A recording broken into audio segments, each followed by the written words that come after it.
मुझे खुशी है कि आज आपके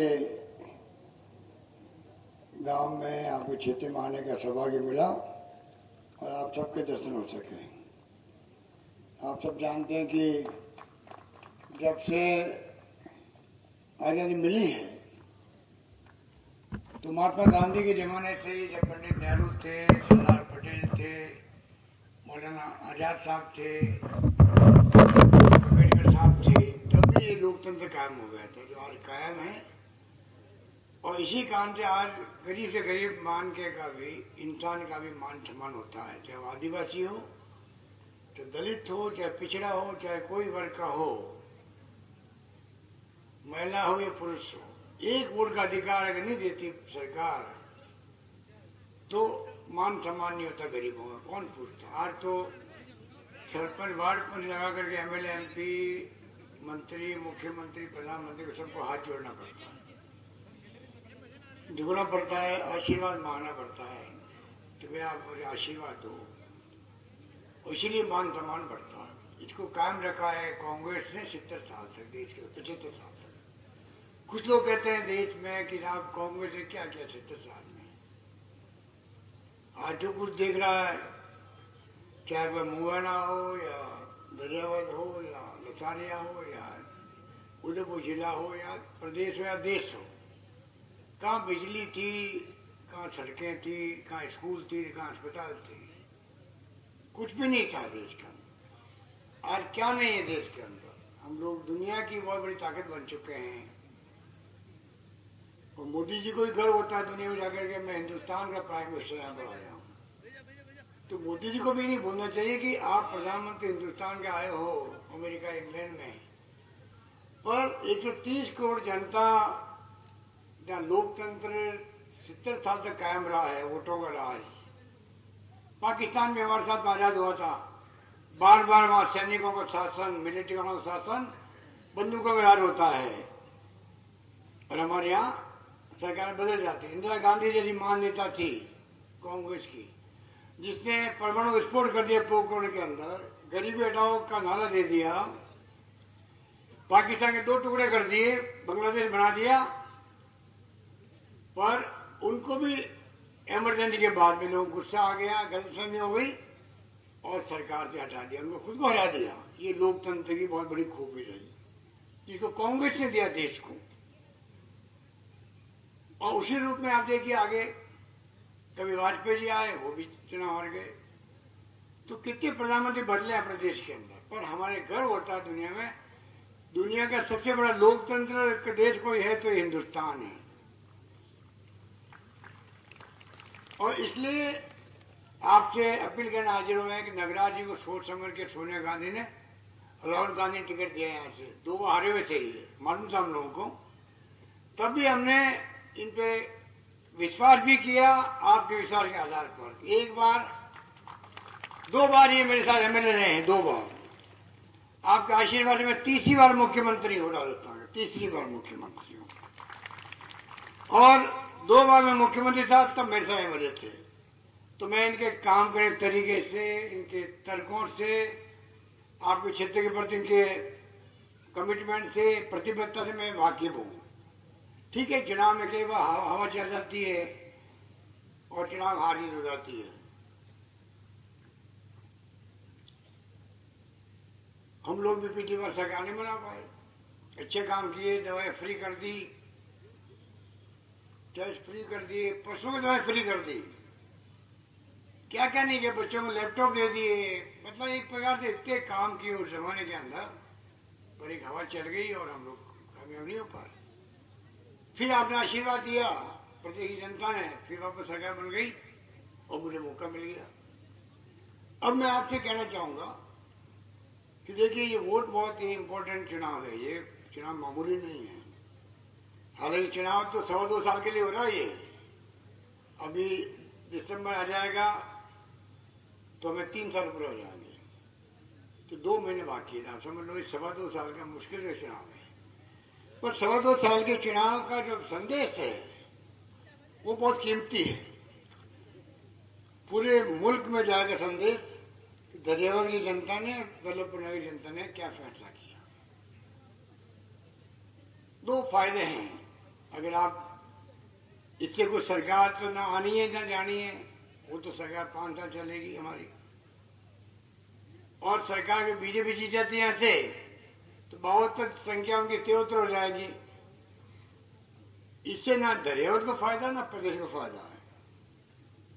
अगर आप हमें जिताते हो तो आपको दबंग आपका प्रतिनिधि मिलेगा नगराज, जो 2.25 साल में वो काम कर लेगा जो लोग 5 साल में नहीं कर सकते। ये मैं आपको विश्वास दिलाता हूँ। जो ये कहेगा मैं काम करता जाऊंगा।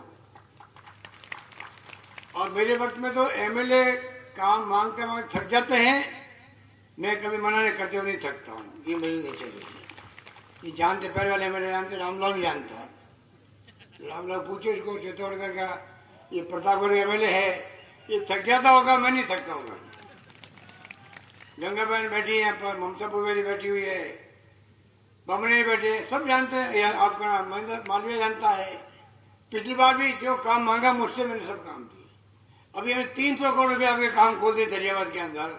चुनाव अब आया है, सड़कें बन रही है आपके यहाँ पर, पुल बन रहे हैं, सब काम हो रहा।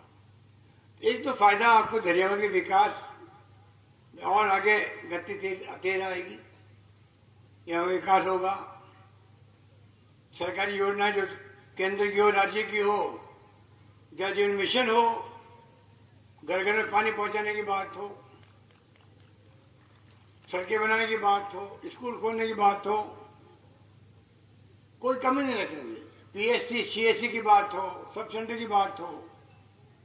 जैसे कोरोना में हमने प्रबंधन किया शानदार, पूरा देश पर दुनिया में नाम हो गया राजस्थान का। भीलवाड़ा मॉडल तो लंदन में और अमेरिका वाले भीलवाड़ा मॉडल को लेके अभी भी वहां पर प्रबंधन करते हैं कोरोना का। वो भीलवाड़ा मॉडल है आपका मेवाड़ का। तो आप सोच सकते हो कि दवाइयां फ्री कर दी हमने, टेस्ट फ्री थे, सीटी स्कैन फ्री था, इलाज फ्री किया हम लोगों ने।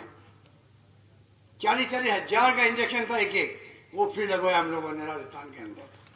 कोई कमी नहीं रखी हमने। अब लाए हम लोग एक योजना, चिरंजीवी योजना। अब आप सब यहाँ बैठे हो, सबका 5 लाख का बीमा हो चुका है। 5 लाख का राजस्थान वासियों का। कोई पैसे वाला है तो 850 रुपये है खाली उसका। खाली आपको रजिस्टर करवाना, नाम खाली, कुछ नहीं करना है। मेरी ख्याल आपने करवा दिया होगा, नहीं तो ये चुनाव खत्म होते कैंप लगेंगे यहाँ पर। उन कैंपों में पट्टे भी दिलाएंगे आप लोगों को। मुझे पता पट्टों की समस्या आपके यहाँ है। वन अधिकार वाले पट्टे वो भी दिलवाएंगे। प्रशासन गांव के संग में 22 काउंटर लगे, 22 काउंटर, 22 विभाग होंगे। कृषि विभाग भी, पशुपालन विभाग भी, स्वास्थ्य, शिक्षा, सब विभाग वाले लोग बैठेंगे वहां पर। अभी चुनाव के कारण से वो कैंप यहाँ लगने रहे हैं, राजस्थान भर में लग रहे हैं, वो भी करवाएंगे। तो इस प्रकार से हम लोगों ने कोरोना के अंदर कमी नहीं रखी। हमने तो गौतम आपके जो विधायक थे मीणा जी, उनको बचाने में हमने बहुत प्रयास किया। मैंने खुद ने उनसे बात करी, उनका बेटा डॉक्टर है, उससे मैंने बात करी, उदयपुर के डॉक्टर से मैंने बात करी। पर दुर्भाग्य से ये कोरोना इतनी बीमारी खतरनाक है, अगर आप देरी कर दो तो बचने की बहुत कम उम्मीद होती है। और टाइम पे चले जाओ अस्पताल तो 200 मिनट बच जाते हो।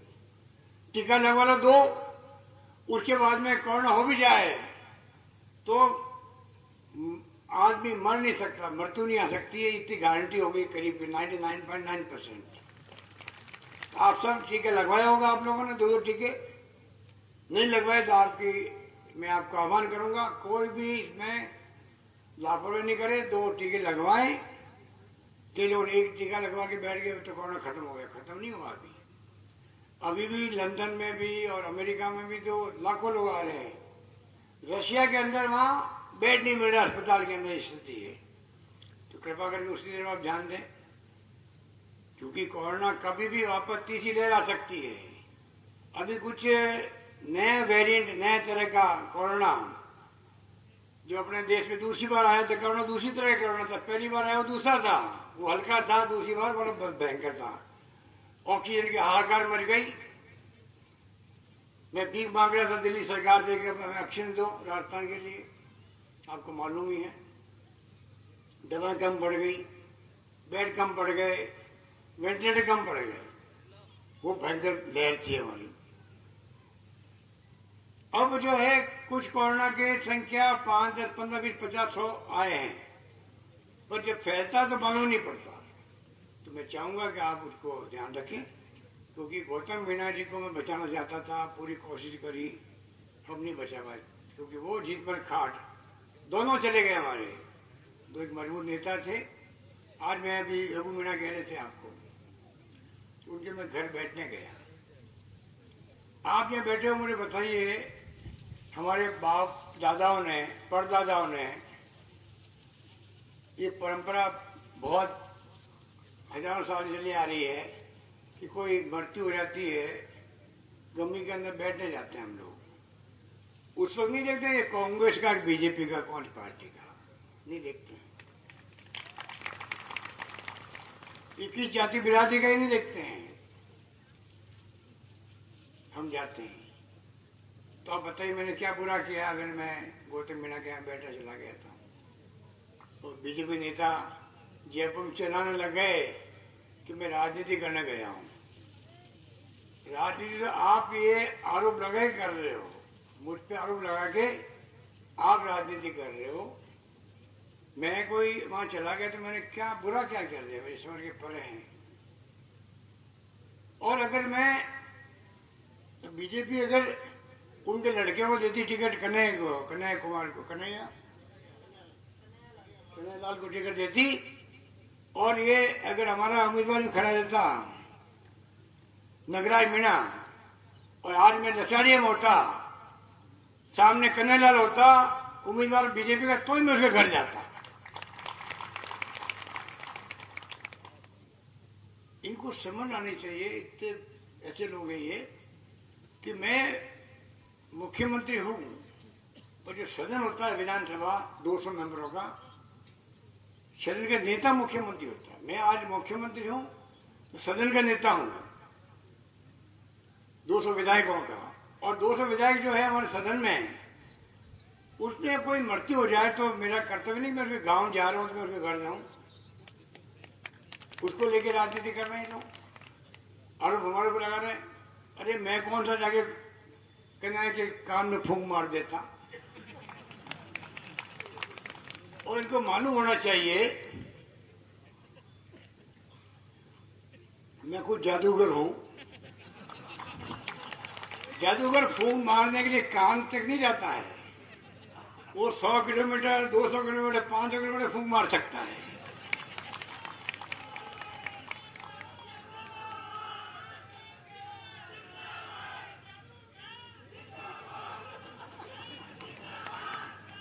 आप बताओ कि मैं कोई फूंक मारने गया उसके घर पे? इसलिए ये इस प्रकार से बुखला गए हैं क्योंकि पड़ोस में चुनाव हो रहे हैं वल्लभ नगर के, वहां एक 4थे नंबर पे बीजेपी 4थे नंबर पर है। बताइए, इसे यहाँ पे इन्होंने डेरा डाल दिया है तमाम बड़े नेताओं ने, और RSS वाले रास्ता भर के आ रहे हैं, गांव गांव जा रहे हैं। मैं आपसे अपील करूंगा पूरे दरियावत की जनता से, इनकी चक्कर में नहीं आवे, क्योंकि जैसे मैंने आपको शुरू में कहा कि इसमें 2 फायदे हैं। एक तो हम जीतेंगे कांग्रेस वाले तो सरकार मजबूत होगी, यहाँ विकास के काम तो होंगे दरियावत में। दूसरा फायदा मैं बताना चाहता हूँ आपको कि लोकतंत्र में जनता किसको वोट देती है उससे मालूम होता है सरकार कमजोर है कि मजबूत बन रही है। अगर आप हमें वोट दोगे तो राजस्थान भर के लोगों का भला होगा, गरीबों का, दलितों का, आदिवासियों का, पिछड़ों का, तो कोई जाति धर्म का आदमी हो, गरीब को कोई नहीं पूछता है। गरीब का मान सम्मान करते हुए लोगों को बहुत कंजूसी करते हैं। गांव में पटवारी, ग्राम सेवक, तहसीलदार, SDO साहब और भी कर्मचारी होते हैं। अगर उनको मालूम है सरकार मजबूत है तब तो वो मान सम्मान देते हैं गरीबों को भी। अगर सरकार कमजोर है वो परवाह नहीं करते सरकार की फिर। तो आपका एक वोट, ये वोट खाली दरियावत के लिए नहीं है, ये वोट दरियावत के विकास के लिए भी है, ये वोट आपके पट्टे दिलाने के लिए भी है, ये वोट आपके यहाँ सड़कें बने, पानी पहुंचे, बिजली पहुंचे, उसके लिए भी है। तो साथ साथ में राजस्थान भर के जो लोग हैं उनकी भलाई के लिए भी है। अगर आपका एक वोट हमारी सरकार को मजबूत करेगा, इतना ही वोट है। सरकार तो एक वोट से कोई जाने वाली नहीं है, आने वाली नहीं है। और बीजेपी के मैंने कहा खाली नंबर 1 वोट जाओ बोले, और कुछ नहीं है।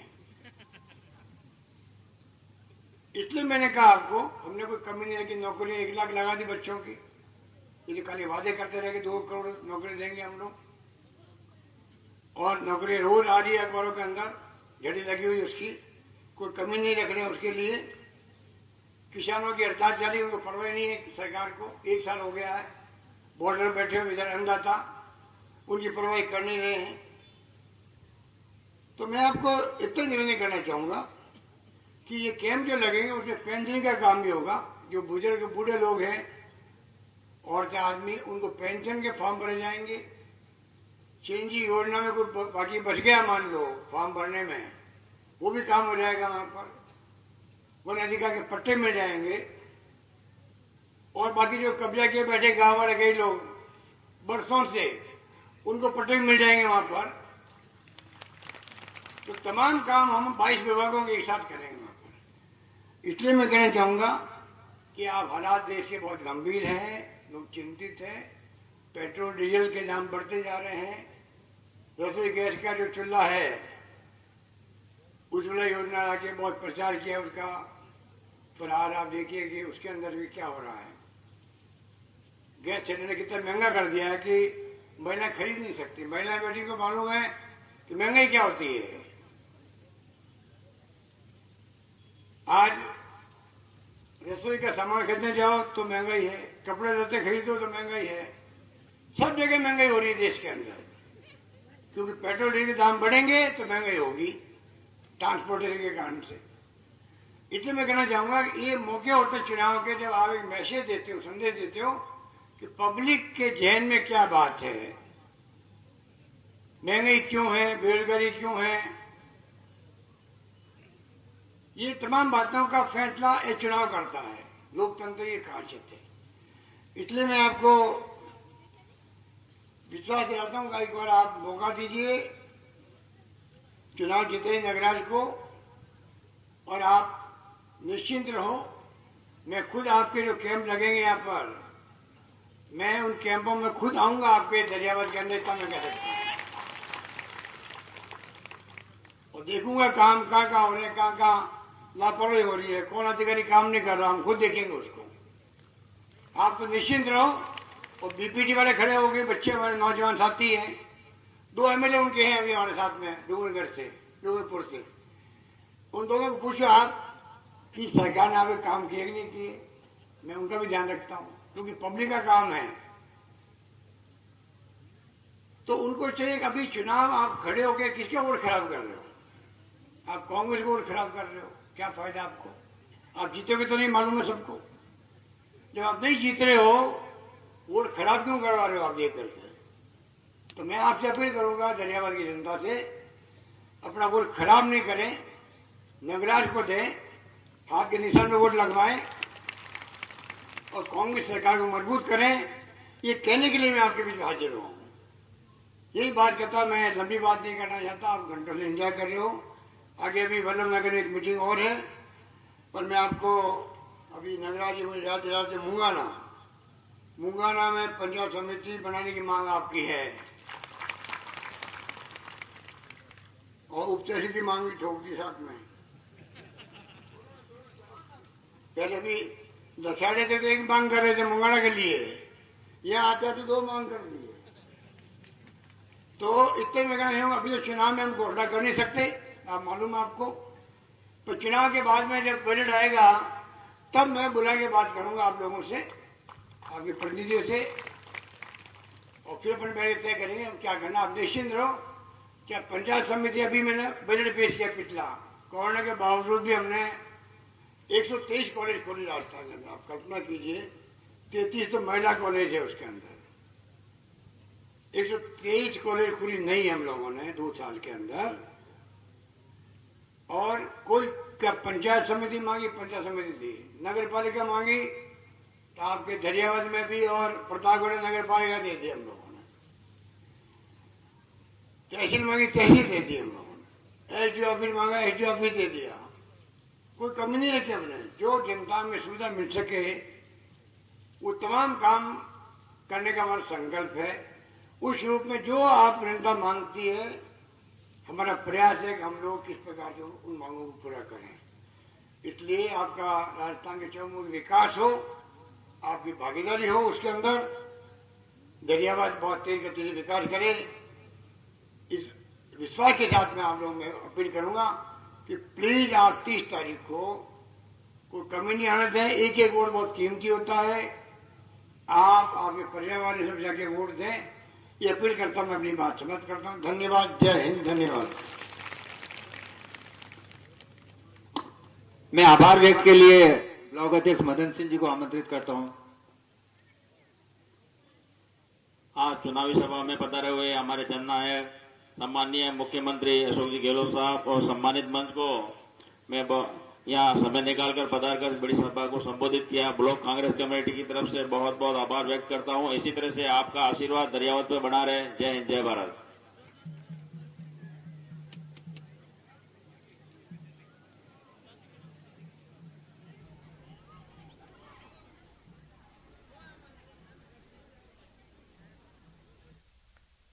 और चलिए रुकते हैं एक ब्रेक के लिए।